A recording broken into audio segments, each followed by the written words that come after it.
money. Just like those of you who work, especially I have information about the UK, they take 45% of your gross income from, so if you make 100,000, actually if you make 100,000 or more, they take 50%. But if you make less than 100,000, they take 45%. So that's a lot. That's almost half. Here in America, it's also high. I think it's 35, 40, It's maximum 38. 38%. Don't worry, it'll rise up. The government, as it says in the Bhagavatam in Kali Yuga, are more the biggest thieves in society. They're always trying to get more and more of what you got. This fine, this tax, this tariff, this restriction. You drive along the highway, now you have to pay big money just to go from one place to another. Toll booths, right? They're always raising prices more and more and more. So this is Kali Yuga. But here, as it says, the standard is if they can't give protection, they can't also levy any taxes. So we don't see that in today's society. And then, of course, charity also. It says here that the Kshatriyas can follow five principles that the Brahmins can do, but they cannot collect it. They cannot accept charity. They can levy taxes and they can rule. And based on the levying of the taxes, they can take a percentage of that for their livelihood, but they cannot accept charity independent of that. So everything is organized according to the Vedic tradition, which is the standard given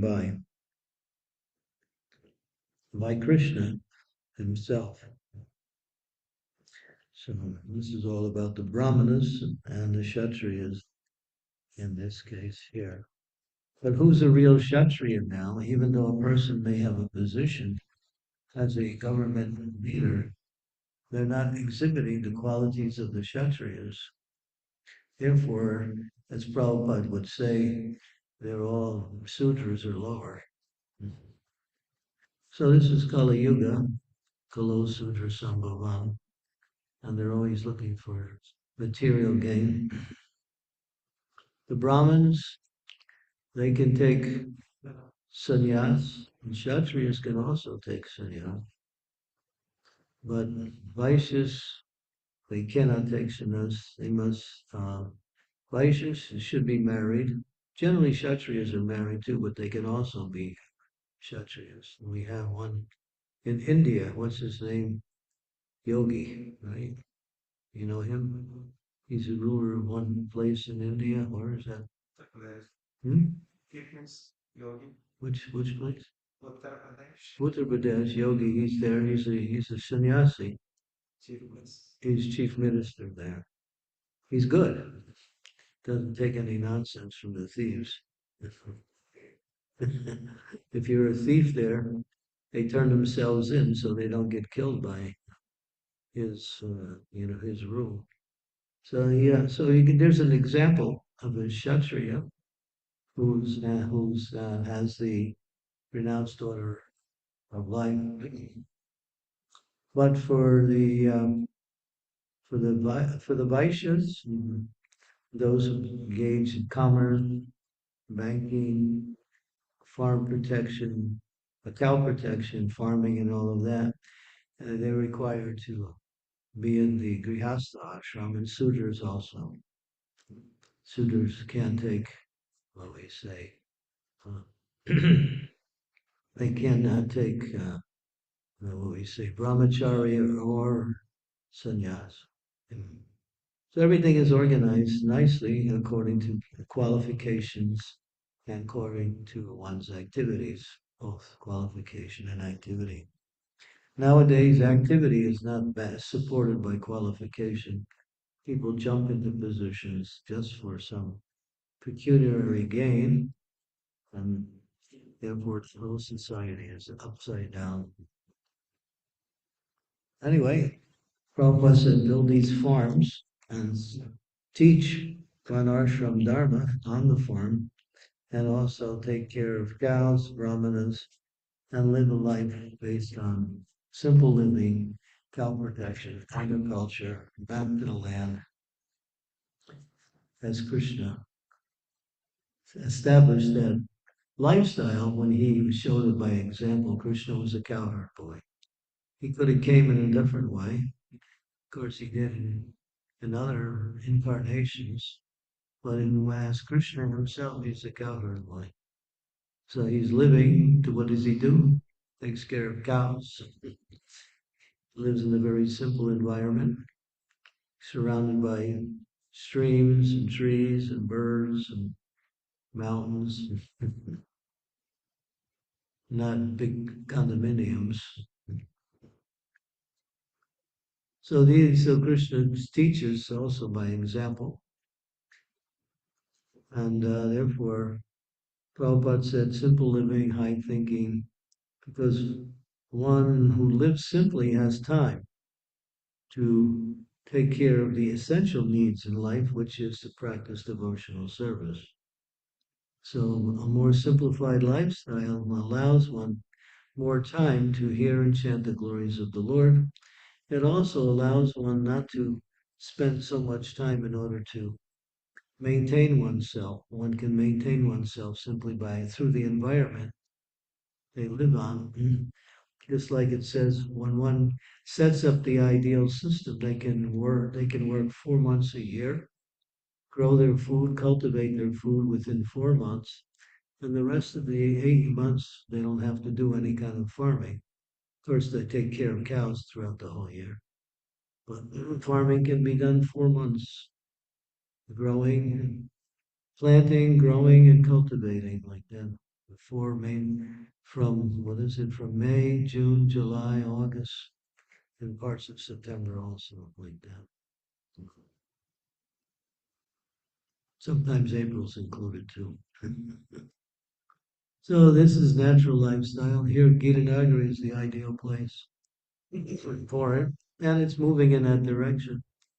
Of course, what's required here is more and more agriculture.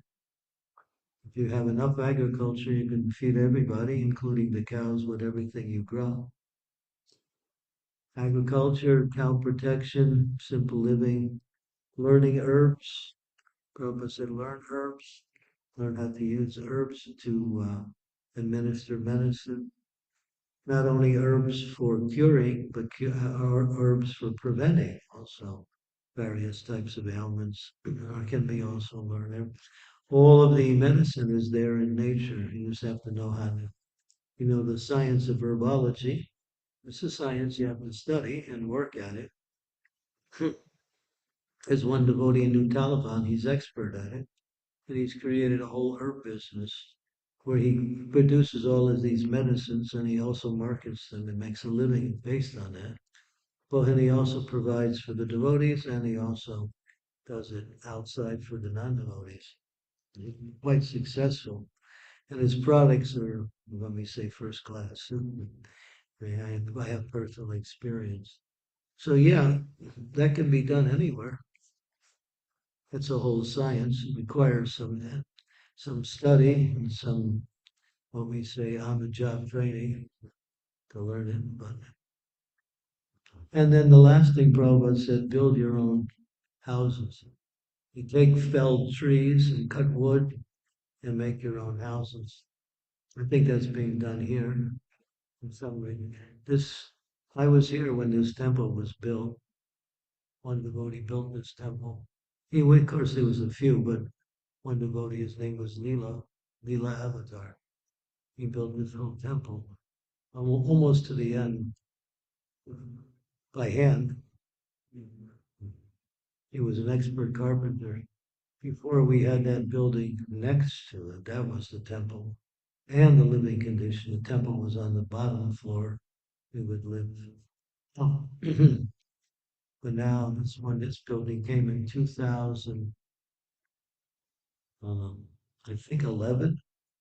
Well, in 2011, this building came, so it's been about 15 years now. 2004. Hmm? 2004. 2004.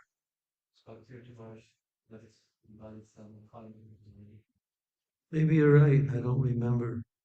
Yeah, maybe it was 2000, or maybe it was earlier than 2011. Probably why. I can't recall. Yeah, I think it was. Yeah, it was because at that time it was coming more often to Gita Nagari. So yeah, build your own homes. Prabhupada also gave us a little bit of a blueprint by showing a design which he drew on paper, the ideal house for a grihastha. Uh, Four people could live in the house, husband, wife, and two children. He did that in New Vrindavan. He showed us on paper. He drew it. He said, "Yeah." And you have much forest here, many dead trees where you can make your own houses. So everything is there. And then he also said, make your own clothes. The ladies can do that. He said, grow cotton, silk, and formulate them into clothes. You don't have to spend work hard to buy some clothes. You can make saris, dhotis, even other forms of clothing. All can be done from, growing and learning the science and how to. Ladies are very expert at that, making clothes, spinning wheel. You might think, oh, that's primitive. But the ladies in the Vedic culture, they would enjoy it. They would be making clothes and they'd be singing about Krishna at the same time.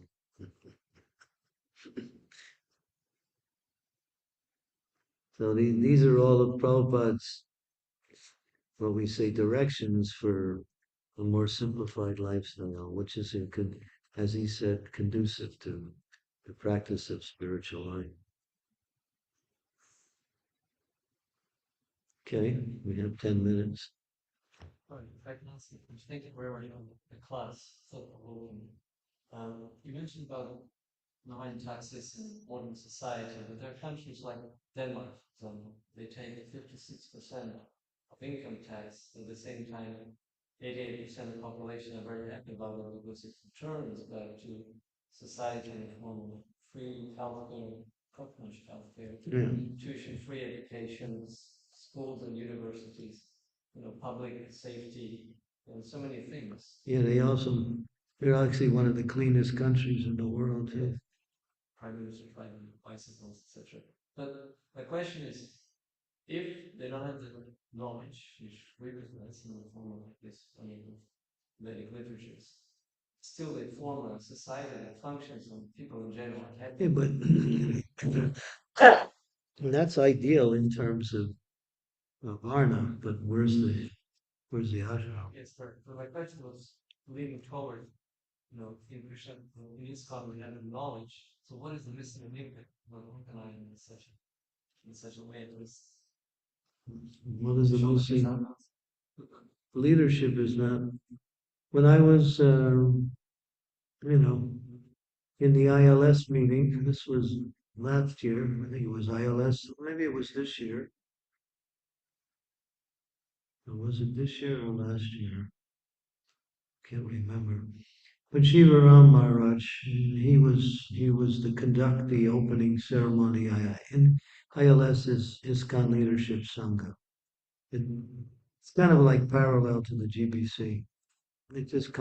It's like a think tank discussing what we can offer in terms of ideas that the GBC could adopt and implement.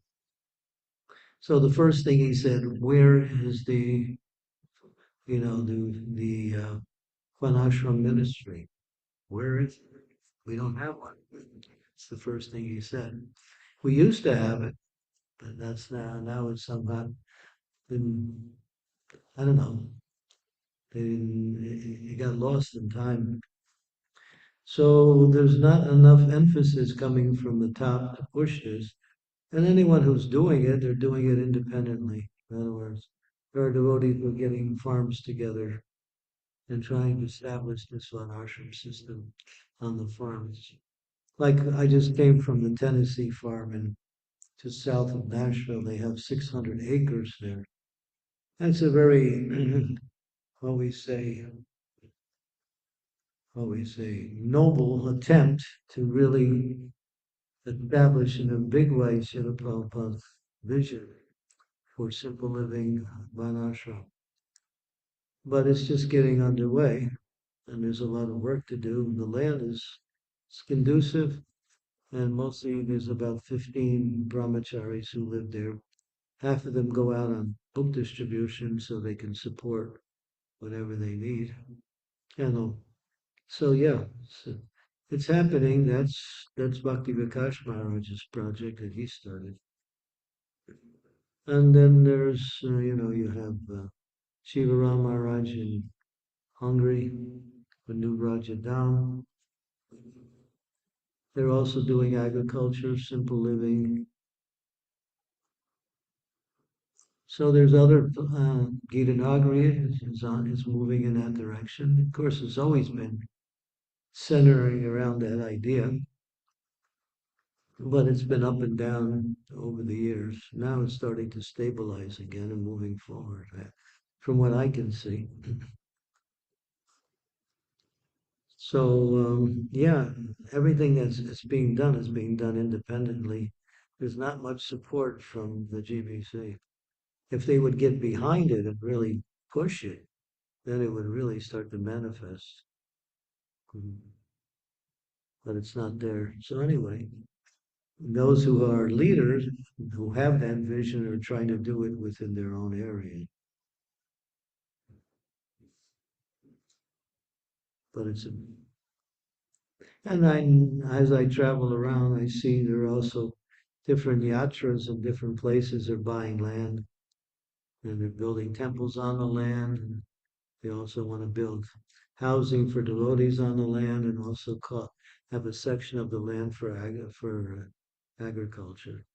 That's happening in, well, is it Columbus, Ohio? They have a temple there, but it's going slow because there's not much leadership there. So it really takes leadership to set the vision and to inspire people and to work in a certain way.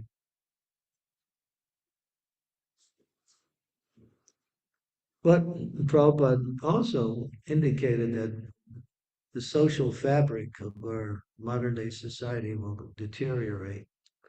And then, depending on that society, will become a crisis.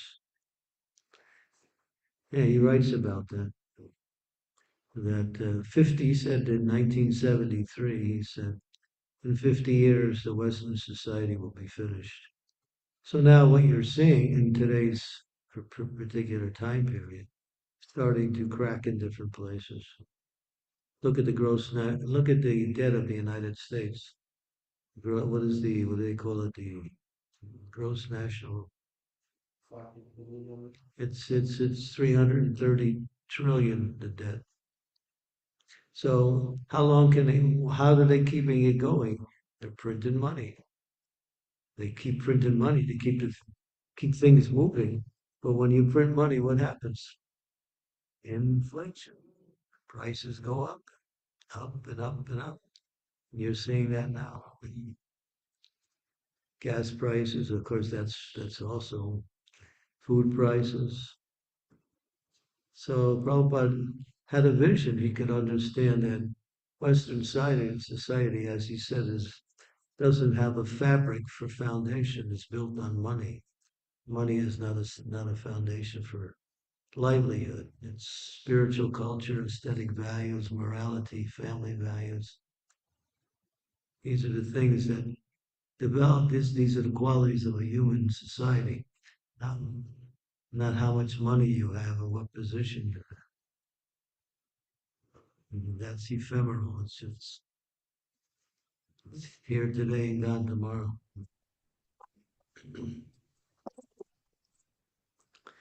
So anyway, it's a big thing. I have one book which I mentioned, which I put together, explaining a little bit about this whole Varnashram system. I don't know. I can leave you a copy here. You can keep one here. Of course, you're doing it here, so I mean, you got good leadership here, at least at a local level. But what you lack here is you need more manpower. This is because it's a big project. You need more manpower.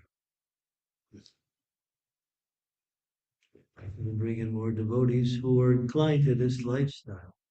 It's not that they have to be farmers, but they have to, you know, somehow be inclined to live in a more simple environment and serve in that way. They can also do their occupations on a local level.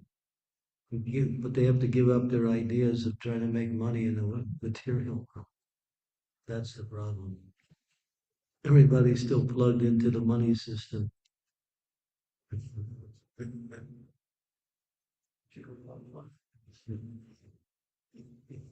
When you unplug it, it gets replugged somewhere else.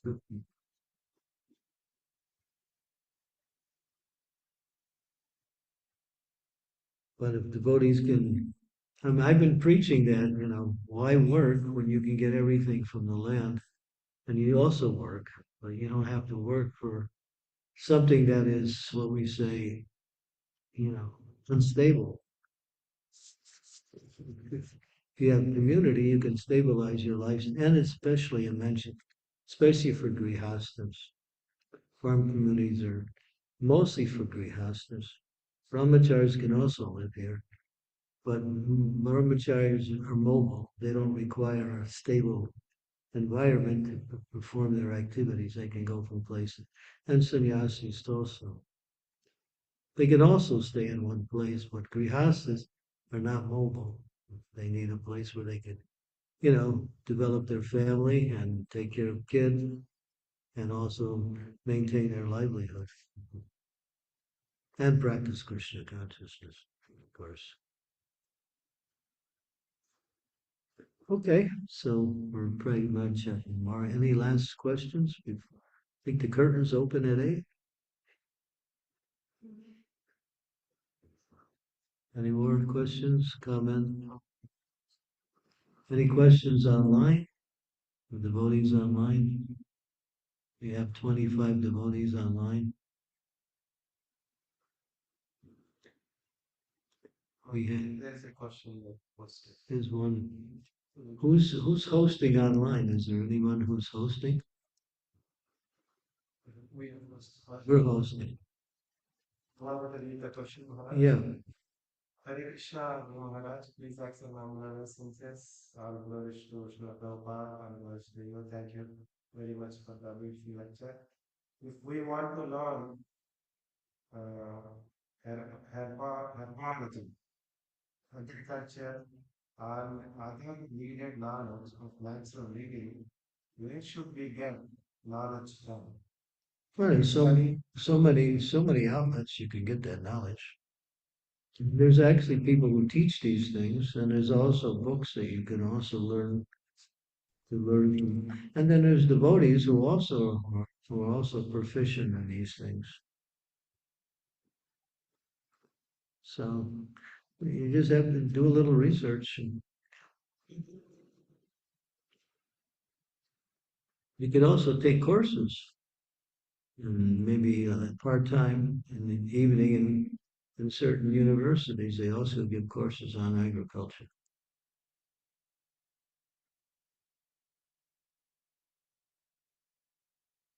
Or, there's many books that you could read and study and then gradually learn to implement. So we just add that our agriculture ministry of Bhagavatam is a bunch of university website, the courses going on online. Mhm. So the response was that we have that with our Minister of Agriculture. There's a website. His name is Kalakanta. He's very, what we say, knowledgeable and very enthusiastic to develop this this Varnashram here. Oh, actually, throughout the whole ISKCON. So you can check Kalakanta's website. Is there any? It's an ISKCON website. She can Google it. You can Google it. You can just do, cow protection, Kalakanta, and see what comes up. Okay, so anything else from our online devotees?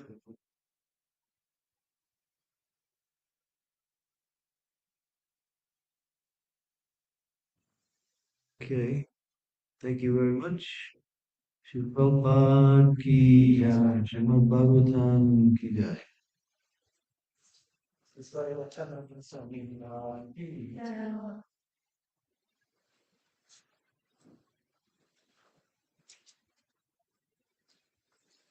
Recording stopped.